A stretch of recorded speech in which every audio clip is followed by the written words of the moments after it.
Hi guys, welcome back to the channel. Today we're driving on Halfway Tree Road. We're driving from Halfway Tree towards Crossroads. Now Halfway Tree is the busiest place in Jamaica. It's a major transportation hub. That's where you have the Halfway Tree Transport Center. You have up to 250,000 people a day passing through Halfway Tree. So one of the popular routes is from Halfway Tree to downtown Kingston. And that involves going from Halfway Tree to Crossroads and then Crossroads to downtown Kingston.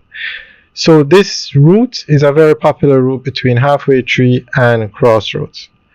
Alright guys, enjoy the tour. Remember to like, share and subscribe. Have a good day.